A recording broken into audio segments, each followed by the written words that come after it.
Okay, everyone, I think we can start. There's going to be a few folks that will admit as we keep going along, as they're in the waiting room. But I just wanted to introduce myself. My name is Angela Ripley, and I'm a competency-based education and assessment consultant at Bow Valley College in Calgary, Alberta, Canada. And my role has been to help the college adopt a competency-based education and assessment methodology. And this presentation will showcase what we've done, what we've learned, and how we plan to continually bring value to our learners. And like Todd said, if anyone has any questions along the way, just please put them in the chat. Before beginning the presentation, out of respect and in the spirit of reconciliation, I'd like to acknowledge that Calgary is located in the traditional territories of the Niitsitapi and the people of the Treaty 7 region in southern Alberta. This includes the Siksika, the Piikani, the Kainai, the Tsuut'ina, and the Stoney Nakoda.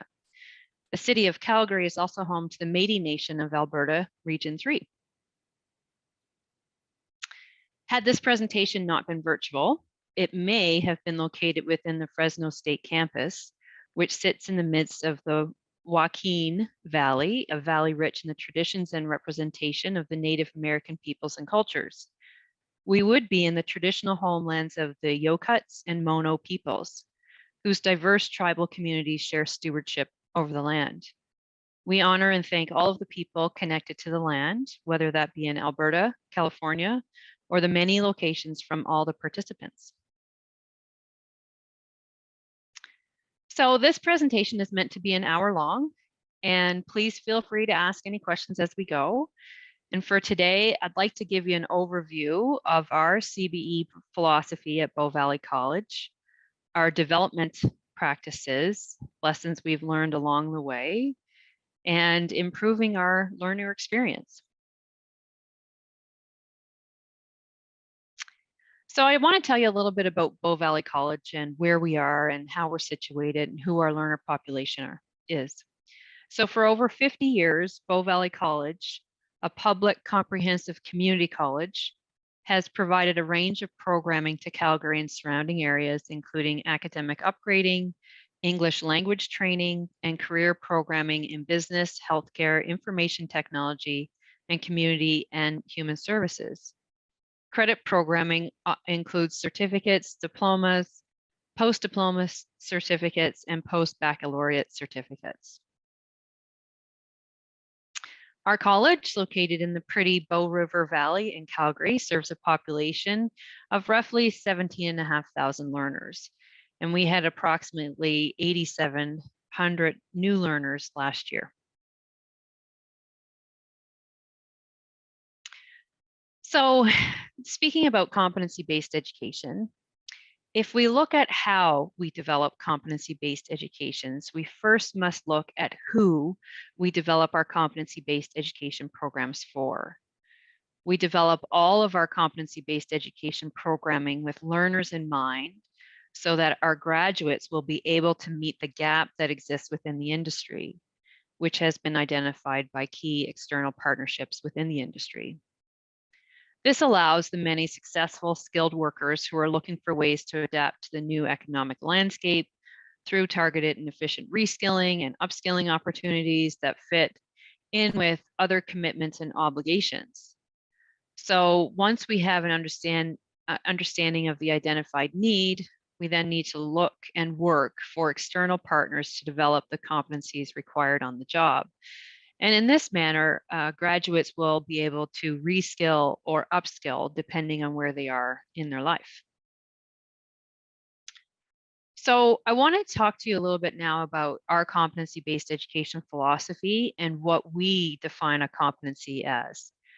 So we have defined a competency as the observable technical tasks, so the what someone has to do, and the transversal skills. So how you need to do those tasks, like an attitude, behavior, or disposition. And they're associated with a specific job function. So our competencies are aligned to a job function. So depending on the context, a competency may represent a major duty or responsibility of a given occupation, a job role, or a position. So transversal skills are what some people call 21st century skills. So those are behaviors, dispositions, and attitudes transferable between context and application. So if we look at this slide, competencies described in this way are functional because they prepare graduates to function in the workplace. So this slide shows nursing practice. So administering patient medication would be the technical task, and the transversal skill may be to provide psychological support to the patient or their families. So we've kind of baked those transversal and technical tasks together to form a competency. Any questions as we go along?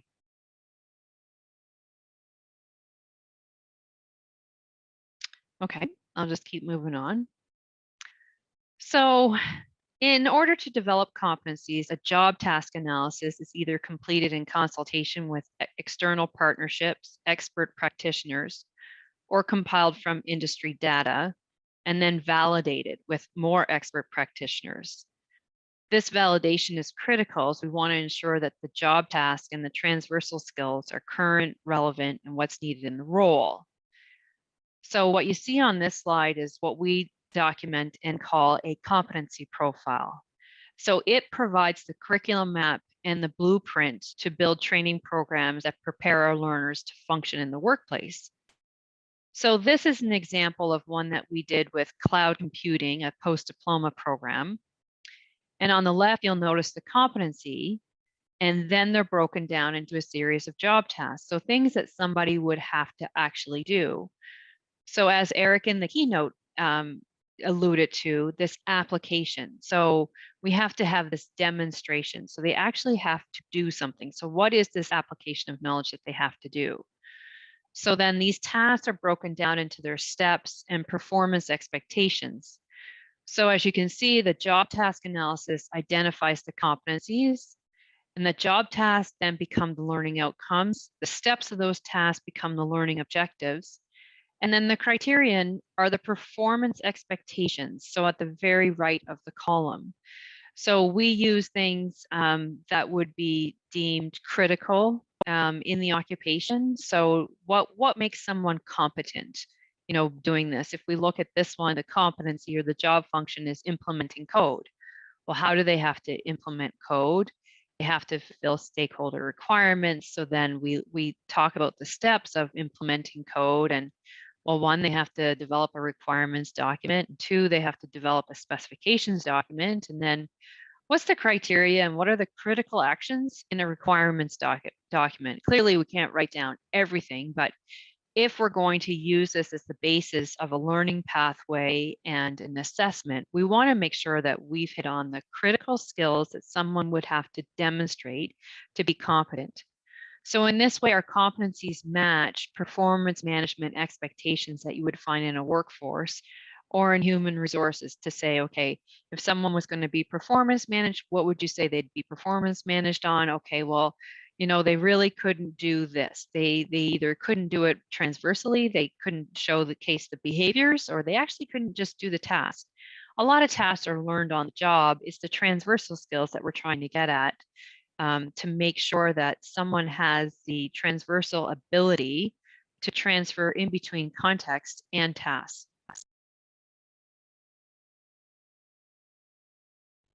So how do we take that curriculum map and that blueprint and turn it into an assessment? And better yet, how do we turn that into learning pathways? So what is a learner going to do with this curriculum map, and what do we do in the back end? So in this situation, we take the columns in the competency profile and we can actually turn that into our rubric criteria. So then we create a contextual scenario that is based on a competency profile task, and we have all of the criterion built in. So we use subject matter experts to help us come up with the context of what someone would be having to do in the role.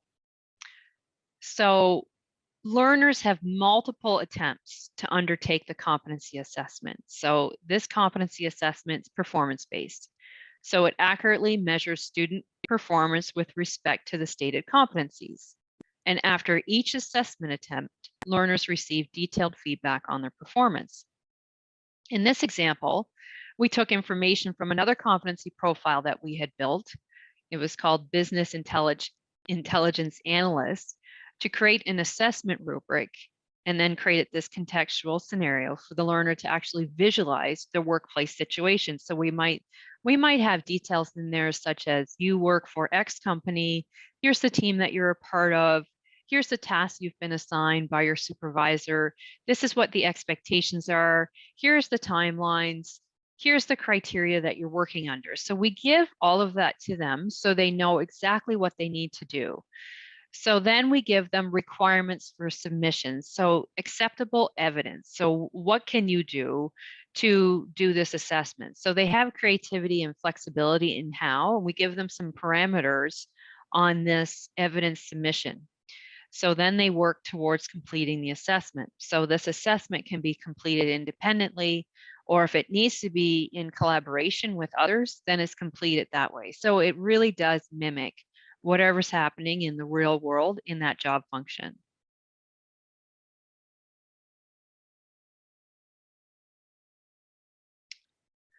So in these competency-based assessments, learners have the flexibility and decide how they're going to showcase their confidence.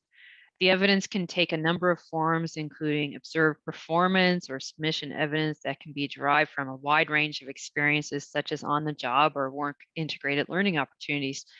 Perhaps someone's gone into a workplace to do a work integrated, almost like a co-op program, where they're actually asked to do the skills required of them. Perhaps that's videoed. And if that's videoed and it can showcase them actually doing the skill, then they would be awarded that competency.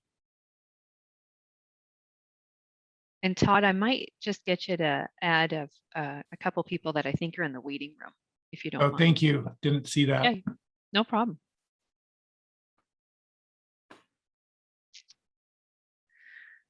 So it can't be emphasized enough how important that we have found industries and employers validating the job tasks and the assessments. So once we develop this job task analysis, we get it validated by expert practitioners or those that are actually hiring for that role. And then we develop the assessment after that's been approved. Yes, this is relevant. Yes, this is current. Yes, this is what is required on the job. Yes, this is what graduates need to have. We would hire someone with these types of skills. After we do that, we develop the assessment. We go back to those relationships and say, did we hit the mark? Is this assessment something that you think would capture someone's ability to be able to be competent in this role? So that employer validation ensures the accuracy, the currency, and the relevancy of the curriculum. It also ensures that the program and the assessment are aligned to what employers are looking for. So during this employer validation process, the competency profile, the competency assessment, they're validated to garner that feedback and recommended revisions, as well as their support. It's a partnership. We want to make sure that they know that we're teaching students what they deem is really necessary in the workforce. And that way we can have our graduates already having a step forward for the workforce. And when these folks graduate, the partnerships and the employers will know, okay, well, there's a lot of new students that have come out, a lot of new graduates that have these skills that we were looking for. So we believe that this will help ensure that graduates in alignment to what's needed and expected on the job.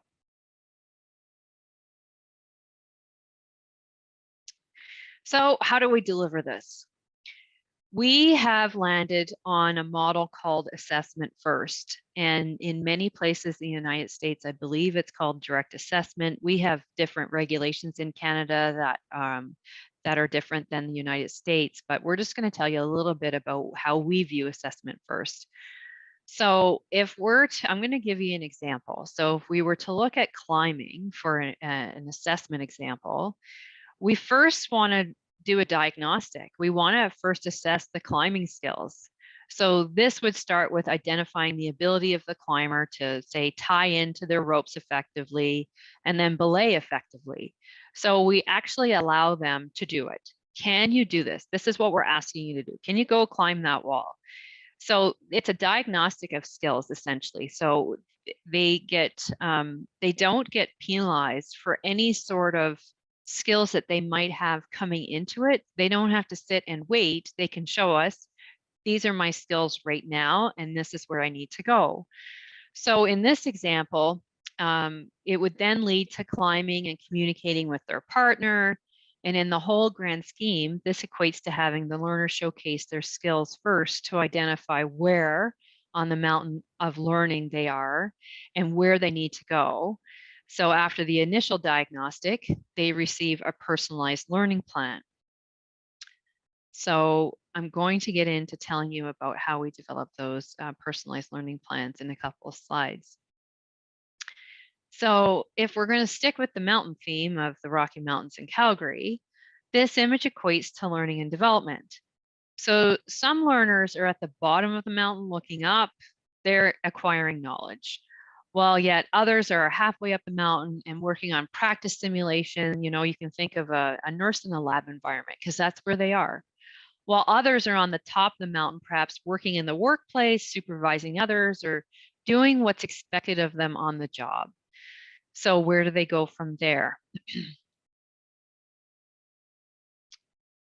So while building the curriculum, so we have our competency profile, we have our assessment, we have our assessment rubric.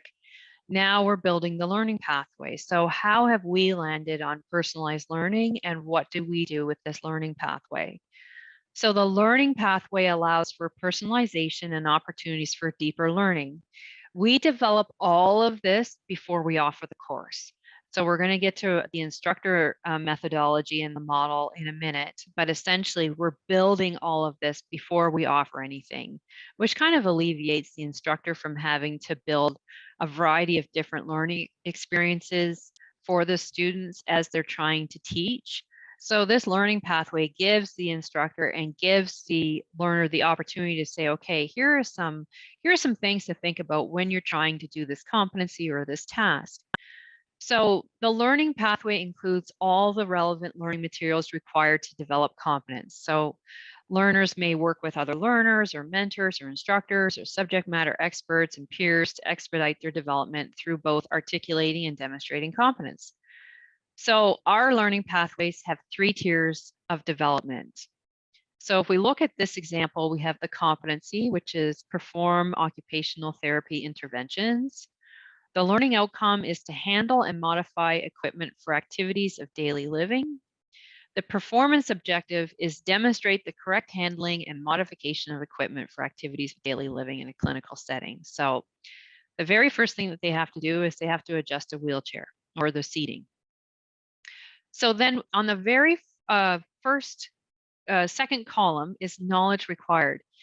This is for a learner that has no prior understanding of what they're expected to do, and they might not have any experience. So for me, I've never worked in this kind of setting. I would say that's me. I don't know anything there is to know for knowledge on activities of daily living. So you're going to want to start at the bottom for this knowledge acquisition. So we would list then the resources required, and it's aligned to that specific task that they're doing. So we don't say, go read chapter 16. We say, okay, here's what you need to do. Here's an enabling learning objective. You know, you need to be able to understand and describe the adjustable and non-adjustable features of a wheelchair.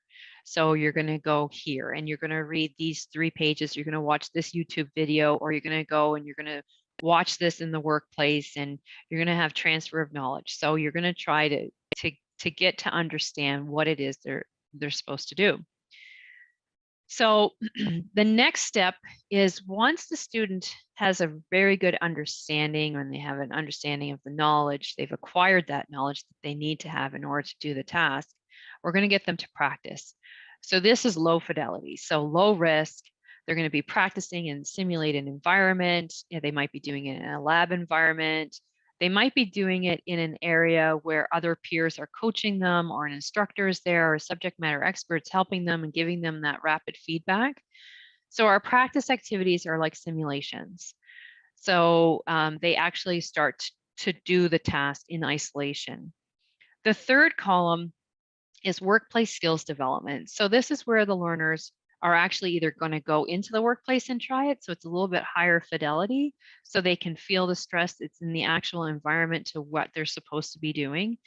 And they have to demonstrate it. So at each phase of these development areas, there is this formative development. There's instructors and coaches and subject matter experts that can help them along the way, depending on where they are. So one learner might land here and say, you know what, I just need a few more simulation activities on this, and I think I'll be ready to take the assessment. Or another learner can say, well, I've already been working in this field for 5 years. I just don't have the certificate. So I'm going to expedite my development and I'm going to go to workplace skill development. So what happens if a student lands there first and then we realize, oh, they don't quite have the knowledge? We constantly do this feedback loop where we go back and say, you know what, you really didn't have the knowledge there. So we advise you to go back and try the knowledge activities. And these are the types of knowledge formative activities where this is where we can have our tests. So if they need rote memorization, if they need to have any kind of knowledge test for that sort of understanding in order for them to do the skills, this is where we would send them back to. So any questions on the learning pathway? Okay. So what does this look like for a learner? How do we give them the learning pathway? How do we manage this? So for learners' formative development, we focus on the key areas, like I discussed, about the knowledge, the skill acquisition, and the skill application. So instructors are there to help the students in their learning journey. So this is a recent build that we just did in our learning management system, Brightspace D12. And so a student would come here and they would get the task. So they're going to see the task. They have to determine, in this course, it's determine business objectives. That's what they need to do. So they're going to get an understanding of what does that mean? What is the context of it in workplace? You're going to get a little paragraph, a narrative around that. And then they're going to have choice. So they can further develop their understanding by clicking on the background, or they can go to simulated practice activities, or they can do application. So each one of these might have different criteria depending on the complexity and the context of the task. So if they're required to do collaboration, they'll probably find that in practice. If they're required to go on the job to do this, they'll find that in apply. If they have to do more knowledge and understanding work, they'll do that in background. So they're free to look at all of them. And then our personalized learning pathway that we have developed after their assessment, we can point them in that direction. You know, on this task, we really think you should probably focus on knowledge before you start your practice. And in this task, you were actually quite good. You had just missed a couple of key components. So we would advise you to go to apply. So that's how we've personalized the learning pathway. How do we deliver this? So this is going back to what we kind of consider is a rough direct assessment. So we call it assessment first approach, and it just refers to how learners progress through a course or a program. So in this model, the learners come in, they get onboarded to CBE. So are you ready to learn in a competency-based education approach? So what does that mean? Well, how does it look? How is it different than traditional education or traditional programming at the college that they might be used to? So this is where we then right away we do a diagnostic. So we do a competency assessment. And we allow them to do this competency assessment multiple times. However, when they first walk in, we give them that diagnostic. Some students might elect, I'm not ready for that. I don't want to do the competency assessment at all. They might be fearful, and we'll say, no problem. You can go right to the learning pathway. You can look at all of the resources. When you're ready to come back and do the competency assessment, you can do it at any time when you're ready to do it. We have timelines. That's on the unfortunate thing of having a business is that there are timelines for each competency. So they might have anywhere between, 6 weeks to 3 months, 4 months to be able to prove competency. And at that time, we'll say, okay, we'll work with them to figure out what's happening, where they are in their skill development, and what they need to do. So in this case, they come in. If a learner says, yeah, I want to try that competency assessment, I just want to see what it feels like, because that's what this is their summative assessment. This is what they're going to need to do in order to prove competence. So they try it. An instructor gives them very detailed feedback on exactly what they did and exactly what the expectations were. They're given the rubric ahead of time. They know what they're supposed to do. Remember, this is a demonstration assessment. So they get that feedback. They go ahead, they go work on their personalized learning plan in whatever manner they need. So it's learner centered. So if a learner says, I need instruction, then we provide instruction. And an instructor might say, I'm offering a lecture 3 times a week on this task. I'm going to offer a lecture on this competency. I'm going to be using teamwork and collaboration on Wednesday for this. So the students can choose then what they participate in. When they're ready, they come back, they do the competency assessment again. So it just keeps evolving like this cycle. So they might try it again to get a little bit more familiar with it. It's just another practice attempt for them to be able to do the skills that's required in the workforce. They go back, they do the personalized learning plan. So we at Bow Valley right now have capped the competency assessment at 3 times, but it's flexible. So if an instructor only has 6 students, they might be able to offer the competency assessment 5 times. So it's kind of an arbitrary number. It really depends on what the learners need and what the instructor has for their students. But right now, just to have policy, they have a maximum up to 3 attempts to do their competency assessment. So we're really trying to work with these students to make sure that they understand when you do this competency assessment, it's 1 try out of 3. So you're going to have multiple attempts. We're going to give you lots of feedback in between. You're going to go have a chance to practice it in your formative development, then come back to do your competency assessment. Alexander asked, can we have access to the slides? Yes, of course. I think this will be accessible after this presentation. So if a learner can demonstrate competency when they first walk in, they receive credit for completion and they receive more feedback. So yes, you have completed this competency. We believe your next step is ABC. So we give that feedback to them. If they don't demonstrate competency, they're provided actionable feedback in this personalized learning plan based on a learning pathway that we've already developed to address the gaps and help build their skills.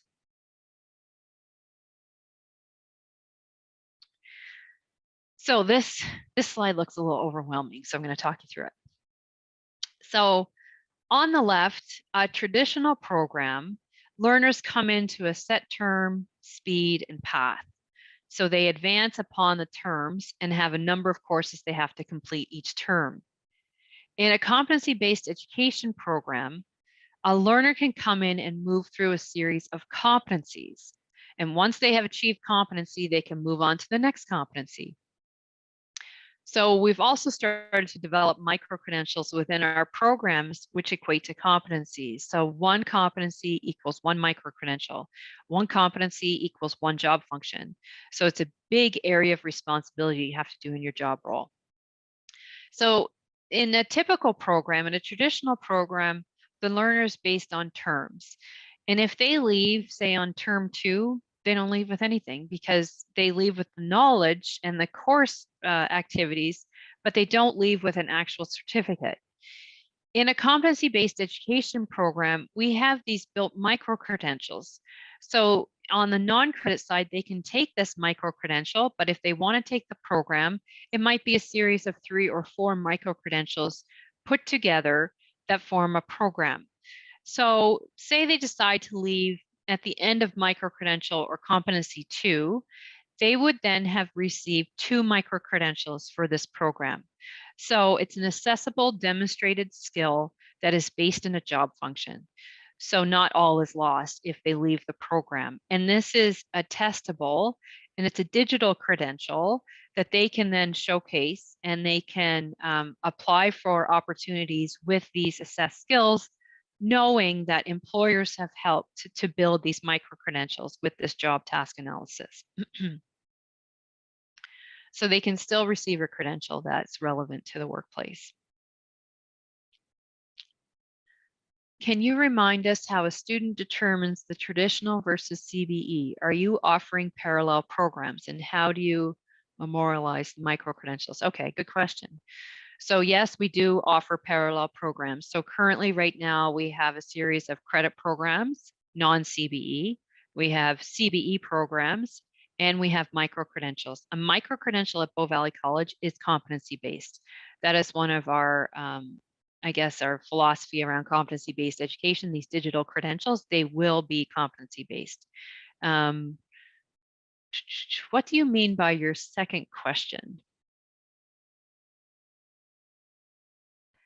Hi, what I meant is I was trying to determine, like, how do you record them so that the students can carry them? Are you using your same student information system? Are they transcribed on their academics? I was just wondering how you did that.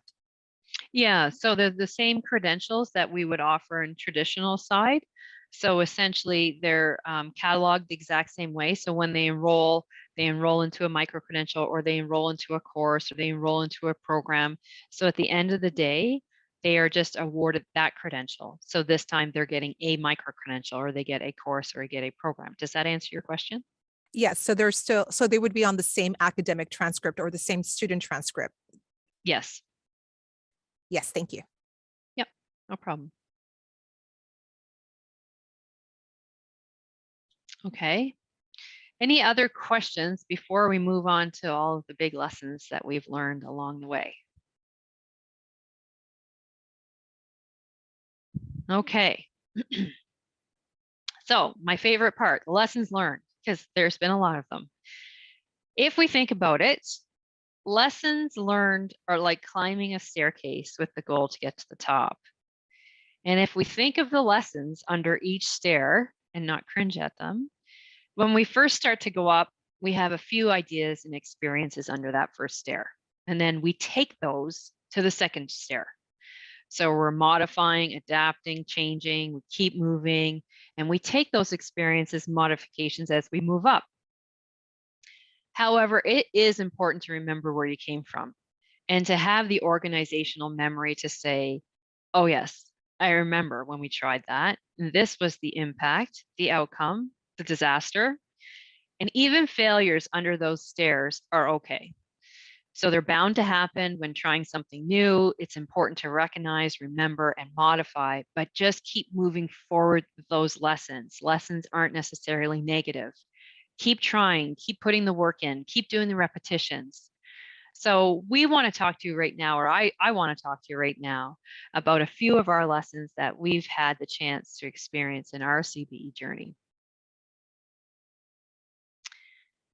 So for this presentation, I've centered the lessons learned around these pillars. So CBE adoption from an institutional lens, and then the 4 phases of program and micro-credential development. So the planning phase, the actual curriculum development phase, the implementation or rollout stage, and then our evaluation of continuous improvement. So we're going to be looking more at a program lens than an institutional lens, but everything is around the institution, so the college. So how could we improve? What did we learn? So let's move to the first phase. So lessons learned 1, the adoption of competency-based education methodology. So we still find ourselves in the adoption phase. I came to the college in 2018, and so we're still rolling out competency-based education. We started on the non-credit side.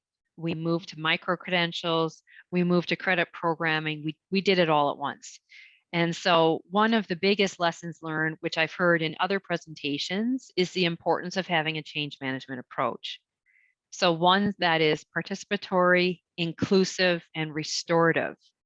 So if CBE touches almost every aspect of the college, then it's important to recognize the amount of people, processes, and impacts it's going to have.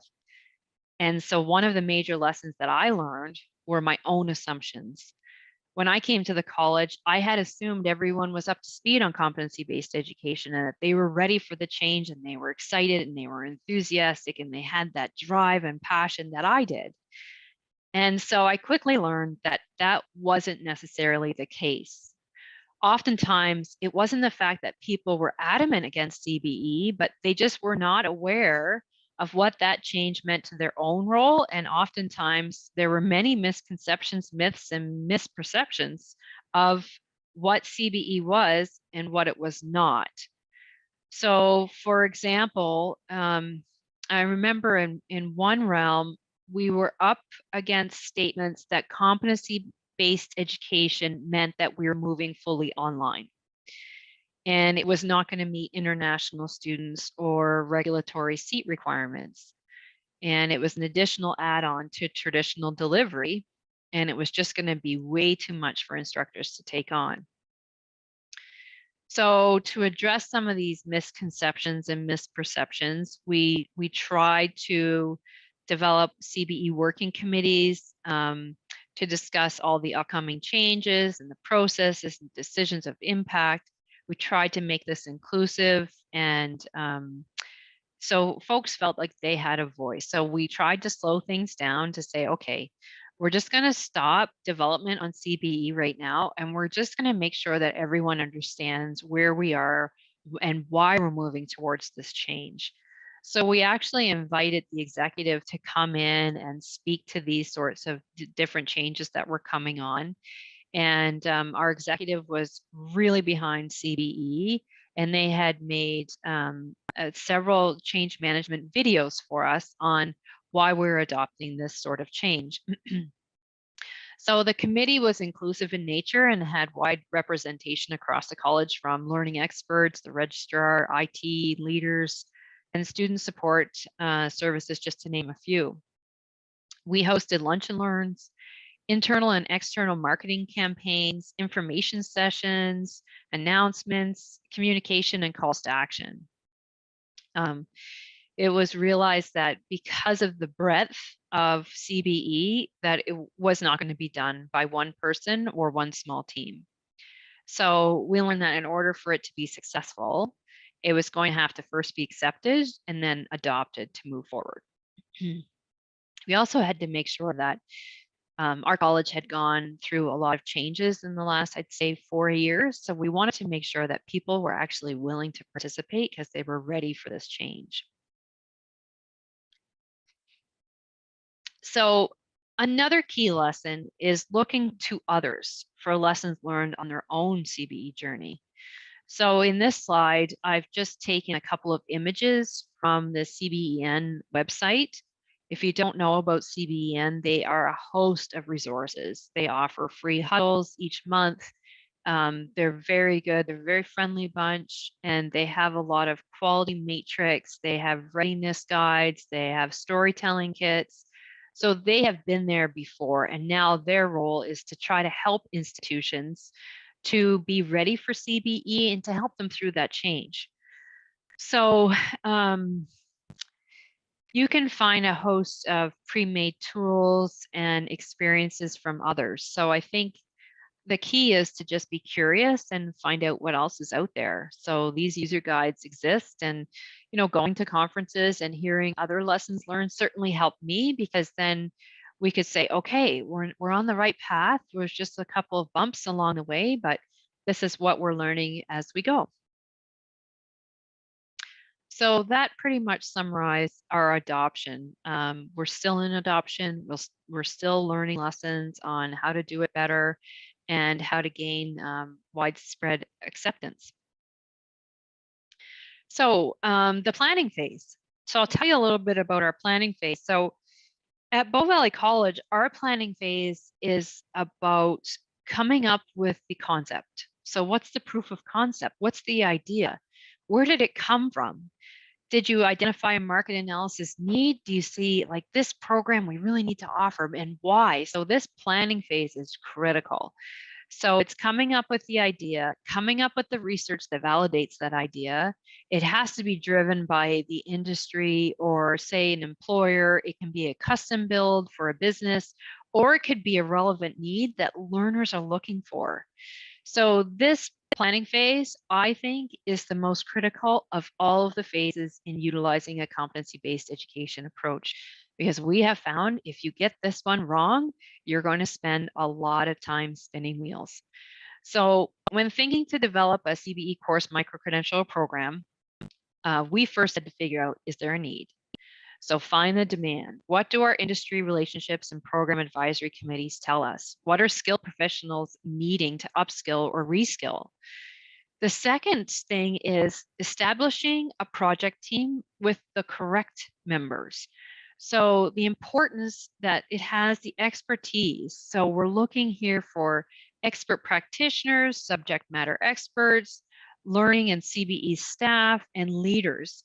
So assembling the project team is important in the development phase to conduct a job task analysis, but it must be with the right people, it must be with those that are in the role currently, can speak to the relevancy and accuracy. So those expert practitioners that have been deemed very super competent. So a well-selected expert practitioner can make the whole process go very quick.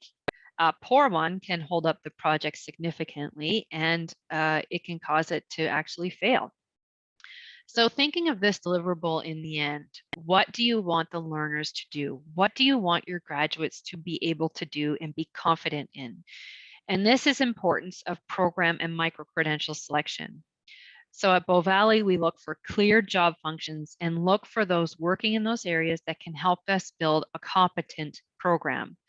We want our learners to be competent, so we have to start with a competent curriculum. So this means right down to the competency analysis, our profile, our learning pathway, our curriculum map, our rubric, and our learning pathways.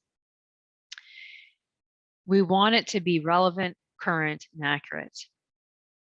So one of the biggest lessons that we learned was a program that we probably spent 1.5 years on, and it was a call to meet the need of those working in the IT sector.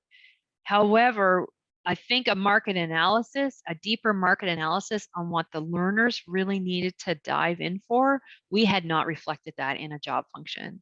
So it was almost like Field of Dreams. Build it and they're going to come. Our enrollment data did not support that. So that was one of our biggest lessons learned, that we had to make sure that these job functions were actually in need. And there's a lot of variety of tools that you can use for that. We've started to look at EMSI, so EMSI. So EMSI is, it helps you kind of data mine the actual market analysis. So who's hiring? What do the job descriptions look like? What are the skills that they're looking for? And that helps to guide you in those conversations with employers and industry. And Suhail has just put on economicmodeling.com. Thank you, Suhail. Suhail actually works with me at Bow Valley College. So any other questions that you have for a supervisor, this is the time to ask. Lessons learned 3, development phase. So third in our lessons comes the development phase. So in our development process, this is where we have competency-based education experts, we have teaching and learning consultants, we have expert practitioners, we have subject matter experts, we have the media team, we have leaders, and we have program sponsors. So when we developed the CBE process, we were pretty sure that it was a great process and it was going to work. But when trying something new and without the lessons learned, the battle scars, it's easy to try to jump steps, expedite, or take shortcuts in your process. One thing that I learned over and over and over is to trust the process and to have others trust the process. So we learned that to develop from a market or industry need, determining a job function in order to recruit and obtain expert practitioners and subject matter experts was vital. Validation is the key in the development step, as we want to ensure that our competencies assessments and learning pathways are reflective of what's needed for the graduate. So we're always thinking about the learner as a graduate and their opportunities after being awarded with a Bow Valley College credential. We want to make the mark. So in this idea that we want to have in the development phase, we want to be able to do the curriculum mapping, we want to write all of the content, we want to have all of the activities, we want to make sure it's validated with the employers and the industry, and they can vouch for, yes, if a student can come out doing these skills, this is someone we'd be willing to hire. And making sure that you have that project team that all works together on the project. We have found and this is just the way it is that oftentimes there's not continuity of folks on a project team, but we've found that it's best if you can have one project team together working seamlessly and identifying those roles and responsibilities within a project plan or a project charter, and just to make sure that everyone knows what they're doing and how to work with each other and that sort of thing. And then we go back to validate with the industry. So that covers the development phase. And our development phase is probably our longest phase within these phases, besides the actual implementation, for the length of time that students are actually enrolled. So we have 5 lessons learned. We're on 4. Implementation. So we're still working to improve all of our phases, but we can talk now about what we learned in the implementation phases. So we keep working towards improving learner experience. We want to work on streamlining and delivering the information in our learning management system in a way that's easily digestible to a learner, and it's also easily built for us. So we're trying to use experiences that work from evaluations on learners to say, you know, how was this experience for you? And then we're trying to template that so we don't have to do these custom builds each time that we build a course. We also want to develop them that way for consistency and sustainability across other CBE offerings. So as this is new, we're trying new things, and one of our continuous improvement efforts has been to looking at these things as simple as, you know, multiple logins from a variety of platforms. That was one learner experience. A lot of feedback came in on that on one course.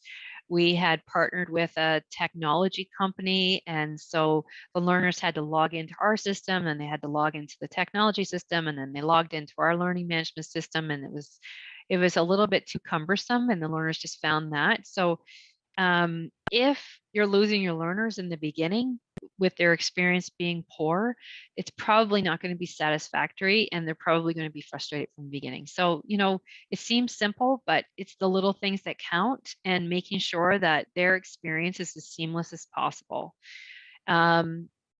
We've learned that this is a major change in how we deliver and teach learners. Most faculty have been very engaged and supportive in trying something new, even though we haven't even worked out all the versions of what the faculty model might look like. One lesson that we've learned is we need to try different things that aren't etched in stone.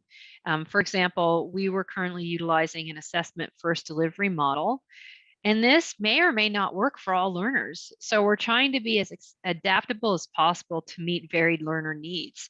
And we're also trying to meet our business needs. And sometimes that's just not going to work for our faculty needs. We're trying to make this as learner-centered as possible. So as long as we're meeting the learner needs, then we feel like our learner experience is going to be positive. As the pillars for CBE at Bow Valley are learner-centered, learners should be able to expedite their program pace. We've also realized that there's government regulatory expectations that our international students need to meet. At first glance, it seemed that our CBE model wouldn't fit these students, but we always had to come back to rethink how we were doing it. So if CBE is learner-centered, it needs to meet learner needs.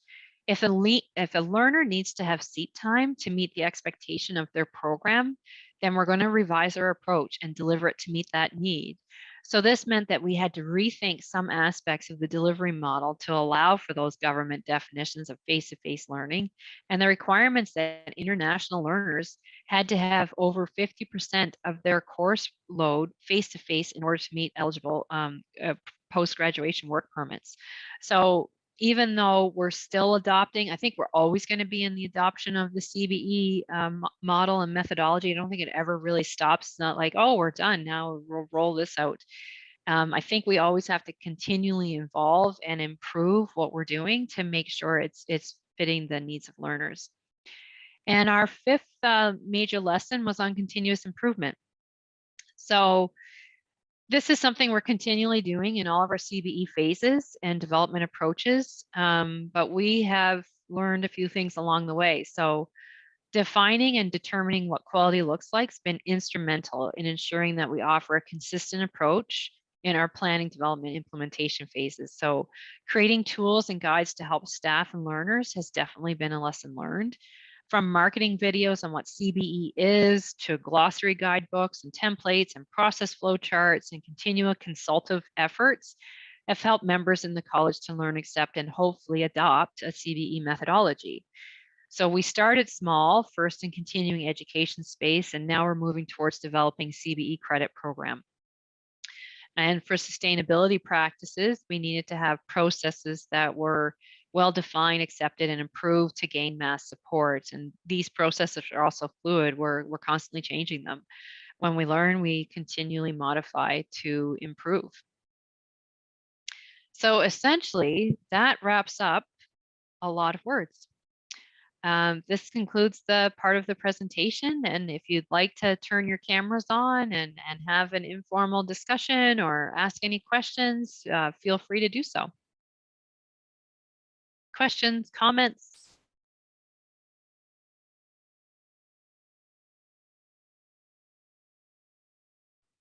Suhail, you want to start with the jokes?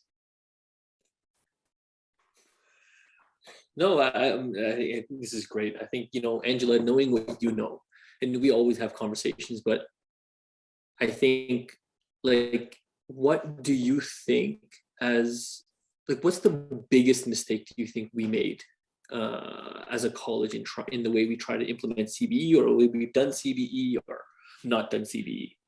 I think, a valuable lesson learned was that we were so excited to try everything that we tried it all at once, everywhere. All the instructors, all the deans, all the programs, we're all going CBE at the same time. So we're not just going to concentrate on one program, we're going to do a wide scale across the college.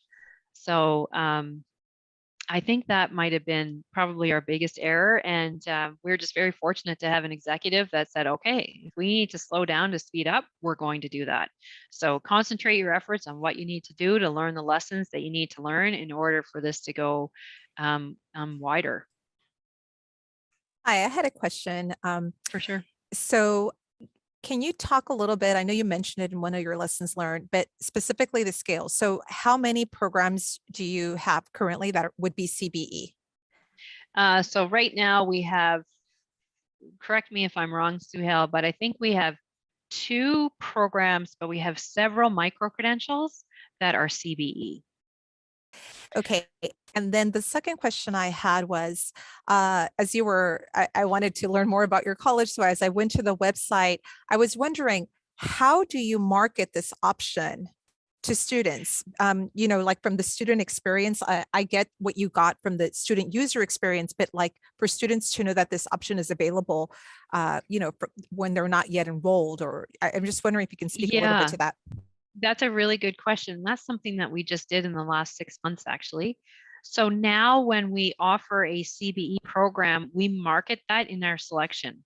So we'll put the program out, and we'll also put a video.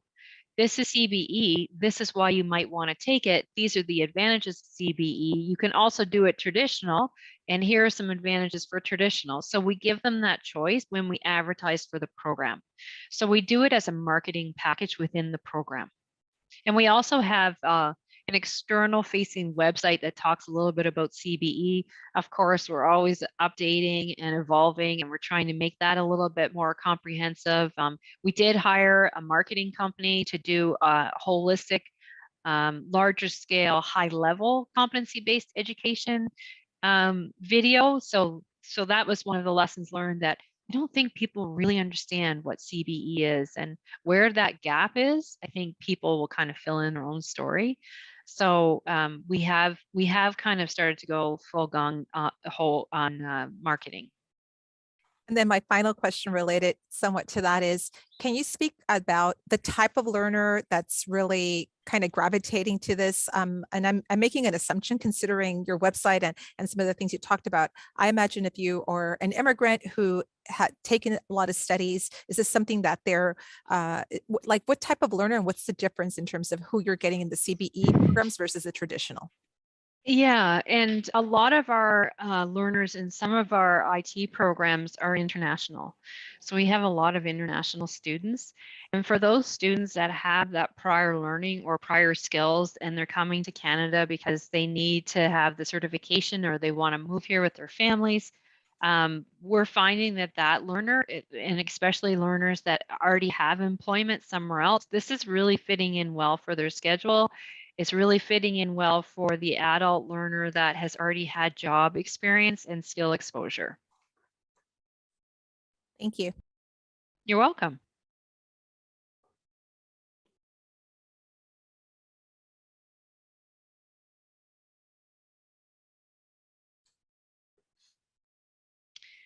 Let's see, Amanda. Do you have the link for the external facing website you just mentioned?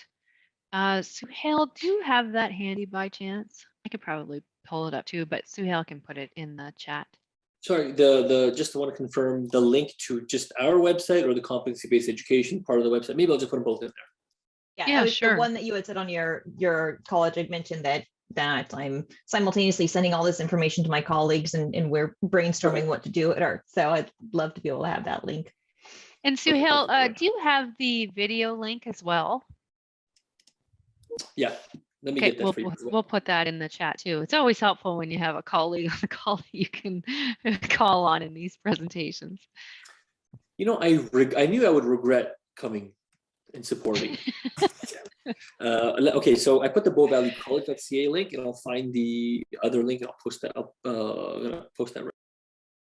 Yeah, I think the video gives a really good understanding of a little bit of CBE. I mean, it's more high level and it's meant to reach the students and prospective students so they understand, like, if I come and take a CBE program, this is what it's going to look like. And this is the advantage of a CBE program. And we're still working. I think we've been very busy working on our internal development that sometimes you forget, oh, we're really busy working on our internal development, but we really need to work on what we're doing externally, like our external facing websites. You know, we're continually improving and saying, okay, well, when are we going to dedicate time to do that? That's actually a good point, actually, and I just want to jump on that for a second because, like, I think for too long it was a once we build it, they're going to come anyway kind of mentality, but we're trying to, and we realized it later on after we started just like, oh, but we have to tell people, we have to communicate to people the actual value. Like you're getting you're fundamentally getting a different product, and so you should know what this different product is instead of just, you know, you'll come in and surprise, CBE. So like we're working hard towards that right now. Yeah.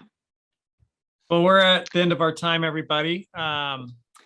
If you want to hang out and chat some more, you're welcome to do so. We have a 15-minute break right now between now and the next session, which starts at 11:15. I'm going to stop the recording at this point, but please feel free to hang out and continue talking. Thank you, everyone, for coming.